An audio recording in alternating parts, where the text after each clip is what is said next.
할렐루야. 네, 특세 셋째 날 나오신 여러분 주님의 이름으로 안녕하고 축복합니다.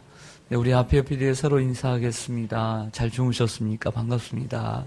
사랑합니다.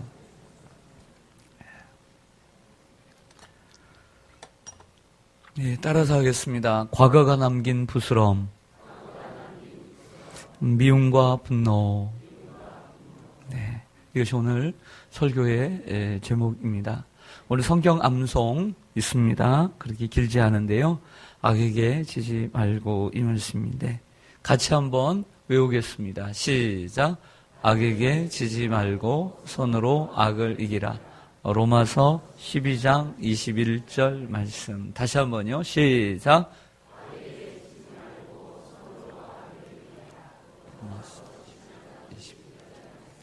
아멘. 할렐루야. 짧은 말씀은 노력을 잘 안 하는 것 같아요. 제 경험상. 짧으니까. 그런데 긴 말씀은 하루 종일 연습하는 것 같아요. 그래서 결코 짧은 것만이 좋은 것은 아니다라는 생각을 하게 됩니다. 오늘은 미움과 분노입니다. 염려와 걱정, 그러면 조금 같은 단어로 이해가 됩니다. 원망과 불평, 불만 어떻습니까? 비슷한 단어도 되죠. 그런데 오늘 단어는 미움과 분노는 같은 듯 하지만 조금 상이한 내용을 가지고 있습니다. 사실 미움을 1시간 그리고 분노를 따로 1시간 다뤄야 되는데 정해진 11번의 시간을 가지고 생각을 할 때 다 같이 다루고 싶었지만 또 다루고 싶은 내용들이 있어서 오늘은 그 미움과 분노를 1시간 안에 같이 넣었습니다. 그래서 비슷한 부분도 있고요. 그러나 좀 더 다른 부분도 있다는 것입니다. 이것을 좀 기억하시기를 바랍니다. 제가 지난주에 인터넷 기사에서 이런 기사를 보았습니다. 미국 텍사스에서 어느 마을에 고양이가 1마리, 2마리 없어지기 시작을 했습니다.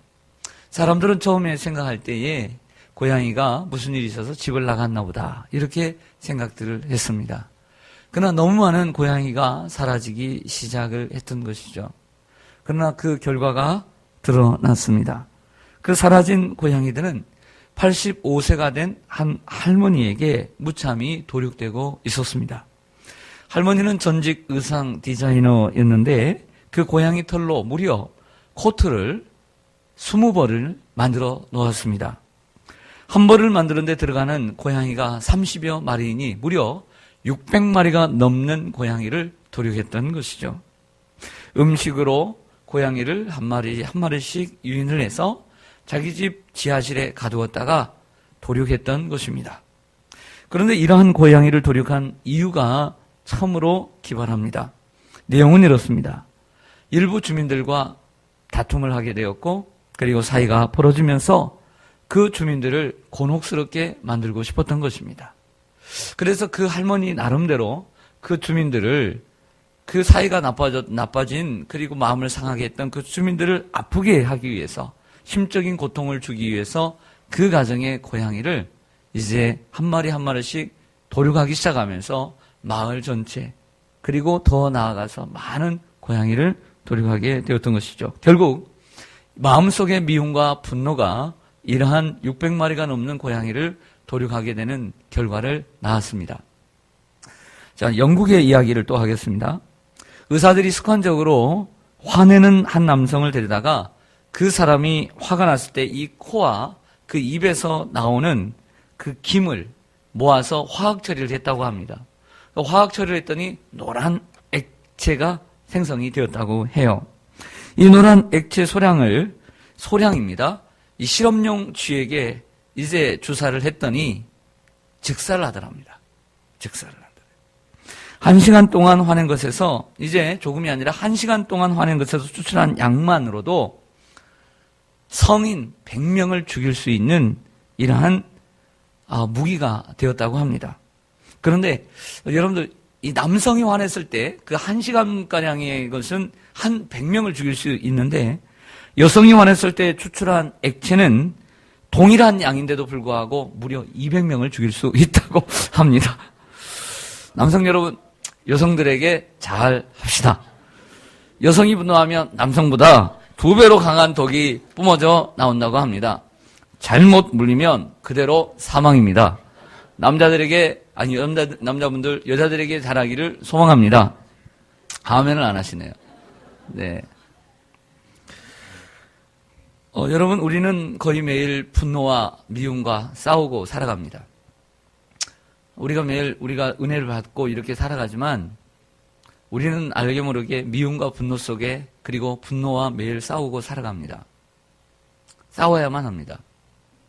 우리의 인생이 다하는 그날까지는 이러한 미움과 분노가 우리를 찾아오기 때문입니다.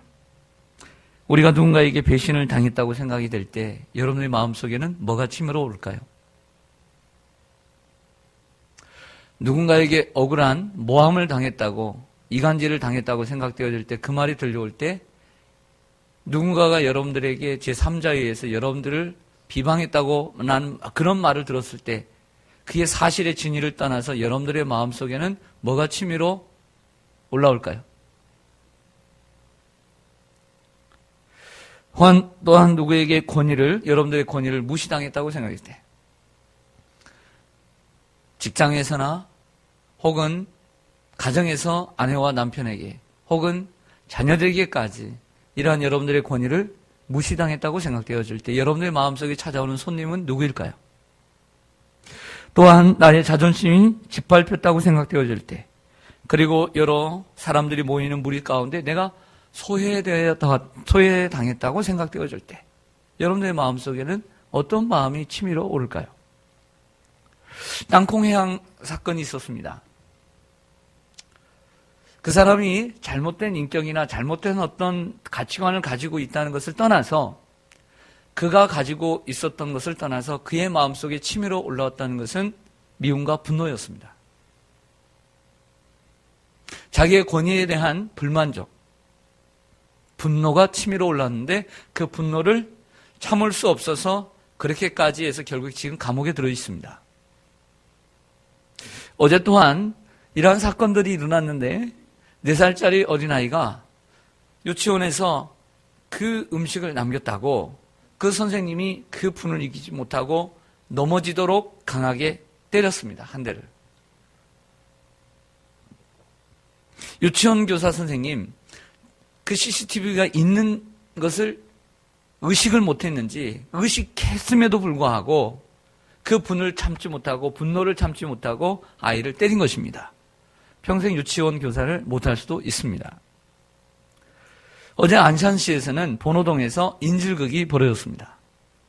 이 인질극으로 인해서 결국에는 의붓딸과 그리고 아내의 전 남편을 살해하고 말았습니다. 경찰의 어떤 대응을 떠나서 그 살해한 사람이 아내가 다른 남자와 어떤 이런 생각을 가지고 있을 때 그가 참지 못했던 것은 분노였던 것이죠. 그 분노. 우리는 날마다 분노와 싸웁니다. 여러분, 이러한 분노, 매일 우리들에게 찾아오는 이 손님인 미움과 분노를 우리는 어떻게 이길 수 있을까요? 그리고 여러분에게 어떻게 이 분노를 여러분은 이기고 계십니까? 자, 말씀을 드리겠습니다. 첫째, 우리는 예수님을 생각해야 합니다. 악을 악으로 갚지 않으시고 선으로 악을 이기신 예수님, 우리를 위해서, 온 인류를 위해서 죄를 짊어지고 가심에도 불구하고, 능력이 있음에도 불구하고 수많은 사람들이 채찍질하고 때리고 침뱉고 그리고 모함하고 수치를 주어도 그들에게 선으로 악을 갚고 그들을 용서하고 그들에게 분을 품지 않으신 예수님의 모습을 우리는 생각해야 합니다. 예수님은 아무 잘못도 없으신데 저 고난을 이기셨다. 참으셨다. 사실 우리가 가지고 있는 그 알량한 자존심 때문에 그 분노를 이기지 못하고 살아갈 때가 있습니다. 예수님의 우리는 십자가를 묵상하고 십자가를 생각해야 합니다. 마라의 쓴물이 있습니다. 출애굽기 16장에 보면 마라의 쓴물을 만났습니다. 하지만 그 마라의 쓴물에 하나님께서는 한 나무를 지시해서 그곳에 넣게 했습니다. 그러자 단물로 바뀌게 되었습니다.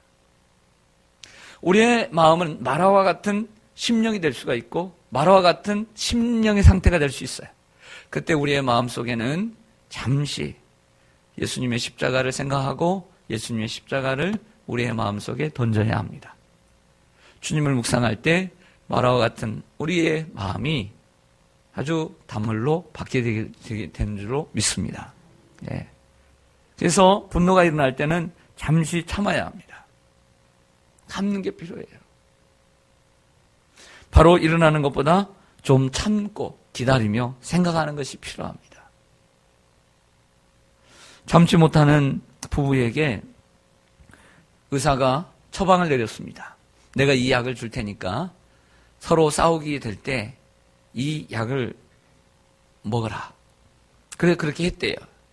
그랬더니 싸우려고 할 때 일단 선생님이 말 듣자고. 그래서 그 약을 먹었답니다. 그랬더니 정말 싸우지 않게 되더래요. 그래서 나중에 물었답니다. 우리가 많이 좋아졌습니다. 그랬더니 이게 무슨 약입니까? 물었더니 그 약은 설탕물입니다. 그러네. 설탕물이 부부의 싸움을 말린 것입니다. 싸움을 말린 것은 시간의 공백을 가졌다는 것이죠. 마음의 분노가 가득할 때 바로 우리는 참지 못합니다. 그러면 싸우게 되는 거죠. 그러나 그것을 마심으로, 그것을 먹음으로써 참는 시간, 자기의 마음을 다스리는 시간들을 가지게 되었다는 것이죠. 에베소서 4장 26절 27절에 분을 내어도 죄를 짓지 말며 해가 지도록 분을 품지 말고 마귀로 틈을 타지 못하게 하라. 네, 분을 품지 말고 하루 이상 넘기지 말고, 즉 마귀가 이런 짓을 한다는 것이죠.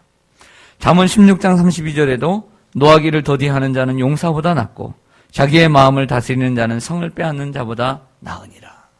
네, 이런 말씀도 여러분들의 삶에 가장 중요한 성구로 삼아도 좋을 것입니다. 화가 날 때마다 예수님을 떠올리며 그 십자가를 지신 예수님을 생각할 때 우리는 분노를 이길 수 있습니다. 둘째, 분노와 미움이 생길 때 우리는 주님께 기도의 자리로 나아가야 합니다. 우리가 분노를 극복하려면 무엇보다 분노가 생길 때마다 주님을 의지하고 기도해야 합니다. 분노를 스스로 극복하기는 쉽지 않습니다. 분노가 생길 때마다 하나님 앞에 나아가야 합니다. 저 부끄러운 간증인데, 제가 우리 중고등 학생들이 여러 나왔는데, 중고등부 시절에 참 사춘기죠. 사춘기 시절에 저희 마음속에 또 저희 가정이 많이 다툼이 있었습니다. 아버지는 매일 술을 마시고 그러다 보니까 집은 조용할 날이 없고, 그런데 제가 선택한 것은 감사하게도 다른 것이 아니라 5분 거리에 있었던 교회였습니다. 그럴 때마다 저는 5분 거리를 단숨에 뛰어가 하나님 앞에 엎드려 그 맨바닥에서 마룻바닥에서 하나님 앞에 기도하며 울부짖고 그 사춘기를 보냈습니다. 때로는 술 한 병도 먹을 때도 있었습니다. 한 번. 그러나 여러분, 제가 만약에 하나님께 피하지 않고 세상에 피했다면 어땠을까? 이런 생각을 해요. 정말. 그래서 내 이 신앙이, 기도가 나를 지켜주었다. 괜히 잘못도 없는 하나님이 해코지를 당하고 원망을 당하기도 했지만 그래도 하나님이 저를 붙들어 주신 것 같아요. 여러분, 분노가 가득할 때 세상에 피하지 말고 하나님께 피하기를 바랍니다. 분노가 여러분들 치밀어 올 때 여러분들 술에 피하지 않기를 바랍니다. 술에 피하면 여러분 망가집니다. 기도하면서 성령님을 의지하게 되기를 간절히 소망합니다. 한나를 보십시오. 사무엘상 1장에 나오는 한나는 그리고 아주 좋은 가정에 갔습니다. 그런데 아기를 낳지 못하자 분인나라고 하는 사람이 들어왔습니다. 근데 이 분인나가 사람의 본성이지라 계속 마음을 계속 후벼 팠어요. 나는 아이를 낳았다. 왜 너는 못 낳았다? 그래서 성경을 보니까 이렇게 나와요. 한나를 심히 격분하게 하여 괴롭게 했다. 2번이나 이렇게 나옵니다. 격분했다. 괴롭게 했다. 얼마나 마음에 미움과 분노가 생겼겠어요. 억울하기도 하고. 그때 한나가 어떻게 했냐면 불인나를 찾아가서 머리채 잡고 싸웠답니다. 맞습니까? 그렇지 않아요. 하나님의 전에 들어가 하나님 앞에 울부짖고 눈물로 기도한 줄로 믿습니다. 그러자 하나님께서 그 마음을 위로해 주시고 얼굴에 웃음이 다시 웃음을 되찾고 그뿐만 아니라 하나님이 사무엘과 자녀들을 주신 줄로 믿습니다. 여러분 분노가 가득할 때 그 억울함을 하나님께 풀어야 될 줄로 믿습니다. 하나님 앞에 나가 기도해야 돼요. 세 번째로는 그 분노를 가져다 준 사람을 용서해야 합니다. 오늘 14절을 보겠습니다. 14절 말씀을 보면 같이 읽겠습니다. 시작. 너희를 박해하는 자를 축복하라. 축복하고 저주하지 말라. 20절입니다. 시작. 내 원수가 줄이거든 먹이고 목마르거든 마시게 하라. 그리함으로 내가 숯불을 그 머리에 쌓아 놓으리라. 아멘. 이 말씀을 종합해 보면 용서하라는 것입니다. 너무 사랑하는 사람이 있었습니다. 그런데 그 사람에게 배신을 당했습니다. 제 얘기 아닙니다. 다음부터는 사람을 사귀기가 싫었고 사람을 신뢰하지 못하게 되었습니다. 이것이 바로 과거가 남긴 부스럼입니다. 과거에 어떤 상처를 받으면 그리고 누군가에게 배신당하면 그 다음부터는 어떤 사람이든 어떤 연인이든 의심하는 병이 생겨요. 그리고 못 믿게 돼요. 이게 과거가 남긴 상처이고 부스럼이에요. 치료를 하기는 하는데 완전히 지워지지 않습니다. 여러분의 삶에도 이러한 부스럼이 없습니까? 우리의 몸에도 이런 상처가 있어요. 우리의 몸에도 자꾸 보면 한번 다친 곳, 치유를 합니다. 제 큰아들이 상처가 있는데, 이 아토피가 있는데, 참 고질병인 것 같아요. 그래서 그 한번 상처가 나고 깊은 부스럼이 생긴 곳을 계속 발라주는데도 나았다가 좀 지나면 어떠냐면 다시 나오더라고요. 이게 벌써 몇 년이 됐어요. 걱정이 돼요. 여러분도 그렇죠? 몸에도 상처가 있으면 그 상처가 한번 딱 아물어져야 되는데 거기가 피부병이 계속 생기는 거예요. 걱정이 돼요. 그래서 신경을 써주는데도 계속 또 나았다가도 또 나오는 거예요. 여러분, 이러한 육체적인 피부에만 나오는 것이 아니라 우리의 마음에도 이러한 상처가 있다는 거예요. 그게 좀 나은 것처럼 우리가 좀 뭔가 여러 가지 약들을 발라줬어요. 그런데 언젠가 모르게 그게 또 상처가 또 튀어나와요. 우리의 마음에도 그게 있다는 거죠. 그게 뭐냐면 미움과 분노예요. 미움과 분노. 어느 집사님이 계셨습니다. 이 집사님은 매사에 모범적인 분이었어요.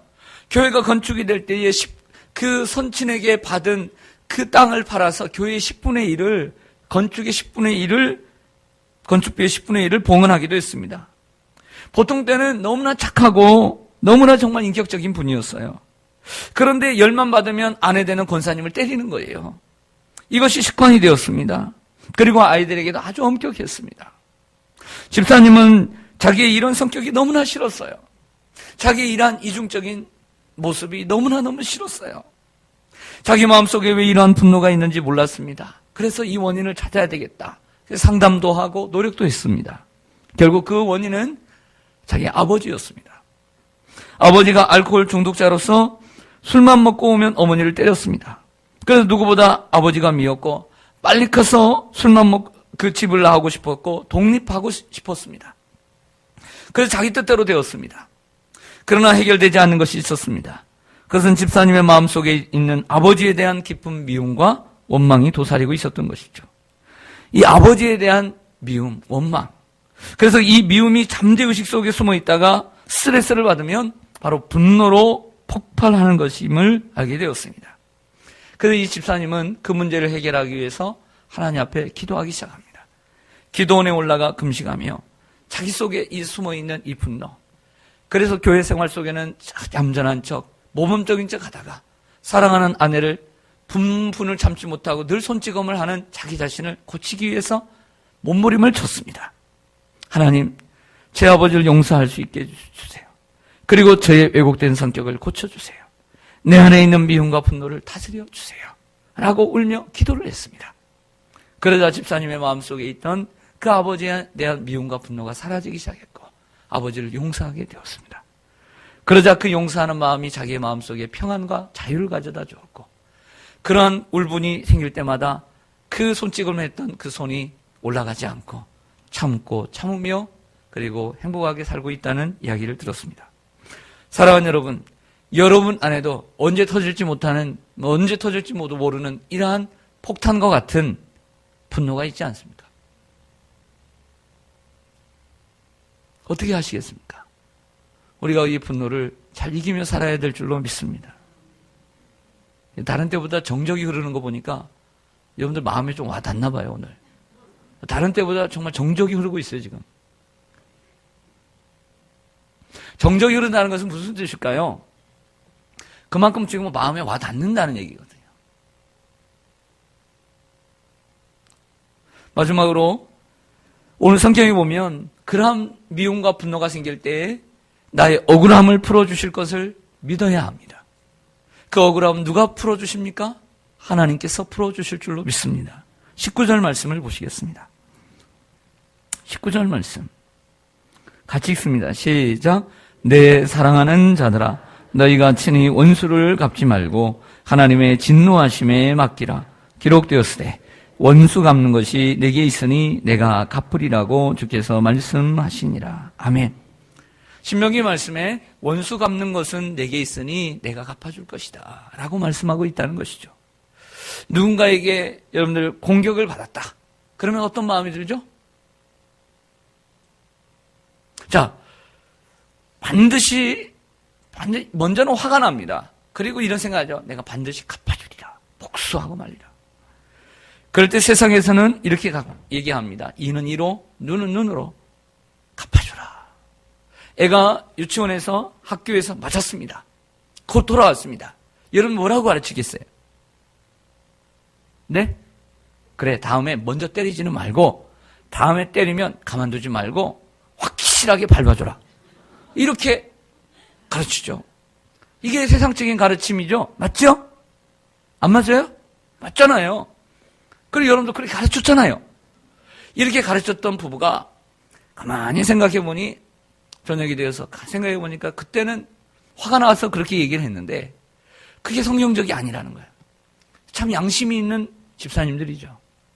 마음속으로 생각해요. 이것은 바른 가르침이 아니다 생각하고 아이를 불렀습니다.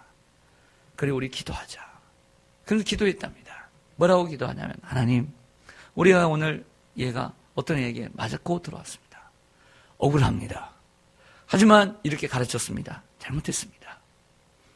하나님 먼저 그 친구에게 하나님께서 함께해 주셔서 하나님이 갚아주시되 그 아이의 마음을 부드럽게 해주시고 다시는 우리 아이에게 손찌검을 하지 않도록 하나님께서 붙들어 주시옵소서. 이렇게 기도했다는 거예요. 이게 성경적이죠. 할렐루야. 그런데 성경적으로 살지 않는 부모들이 또 성경적으로 살지 않는 집사님들이 많다는 거예요. 세상적으로 그대로 갚아주라는 이런 가르침으로 살고 있다는 것이죠.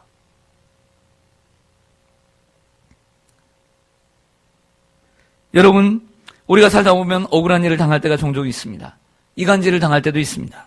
하지도 않았는데 했다고 하고 이간질을 하니 회사에서 불이익을 당했습니다. 쫓겨나는 경우도 있습니다. 그때 우리는 그 사람을 찾아가 따지고 싶을 때도 있고 때로는 따지기도 합니다. 그러나 그리 유익하지 않습니다. 이미 엎질러진 물입니다. 따진다고 해서 되는 것이 아닙니다. 억울하게 당하는 것이 낫습니다. 왜냐하면 하나님께서 아시기 때문이요. 하나님께서 그 억울함을 갚아주시기 때문입니다. 마음과 입이 가벼운 사람들은 전해준 소문만 듣고 그렇게 믿을 것입니다. 그러나 마음과 입이 무거운 사람들은 어떠한 소리를 들어도 쉽게 그 농간에 넘어가지 않을 것입니다. 베드로전서 2장 19절에 부당하게 고난을 받아도 하나님을 생각함으로 슬픔을 참으면 이는 아름다운 일이니. 할렐루야. 부당하게 고난을 받은 적이 있습니까? 작년 한 해 억울하게 미움을 받고 부당한 대우를 받은 적이 있습니까? 하나님이 아십니다. 친히 갚지 말고 하나님을 생각하면 이는 아름다운 일이니 하나님이 갚아주실 줄로 믿습니다. 억울한 일을 다 하셨습니까? 부당하게 대우를 받은 적이 있습니까? 애매히 고난을 받았습니까? 이간질을 당하셨습니까? 오해를 받았습니까? 하나님께서 알고 계십니다. 한 직장에서 잘 열심히 일하는데 사람들이 셈을 내서 늘 이간질을 하고 그리고 늘 오해를 가져다주는 사람들이 있었다고 합니다. 그래서 자기는 7년 동안이나 한 번도 진급을 하지 못했대요. 한 번도 7년 동안.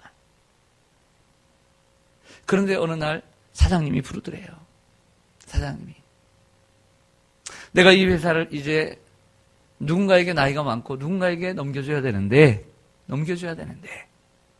내가 당신에게 넘겨주고 싶다 그러는 거예요.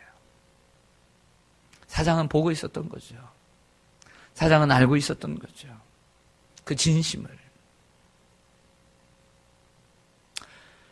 억울하고 부당하게 대우를 받고 진급이 되지 않고 그리고 사람들에게 무시를 당해도 하나님이 아시고 하나님이 세우신 사람들을 통해서 하나님은 보게 하시고 그것을 갚아주실 줄로 믿습니다. 우리가 삶 가운데 억울한 일을 당해도 갚으려고 하지 말고 있는 자리에서 최선을 다하면 하나님이 여러분들을 갚아주실 줄로 믿습니다. 사람들은 자기 욕심에 살아갑니다. 매일 우리는 분노와 함께 싸우며 살아갑니다. 우리 속에 미움, 우리 속에 분노가 치밀어 오를 때 우리가 그것을 어떻게 이겨야 되는가? 예수님을 생각하고 십자가를 생각하고 그리고 대신 기도하고 엎드려 기도하고 부부싸움을 할 때도 싸우지 말고 그냥 교회로 달려와서 나가서 술 마시지 말고 교회로 와서 기도하고 할렐루야. 하나님이 그 가정 붙들어 주시도록. 억울한 일을 당했을 때 싸우지 말고 하나님 앞에 그 억울함을 토로하고 하나님이 갚아주시도록. 지금은 당장 그 자리에서 물러나고 당장은 뒤에가 뒤로 물러설지라도 하나님이 다시 세워주실 것을 믿고 바라보며 이겨나가는 저와 여러분 되시기를 간절히 소망합니다. 기도하겠습니다.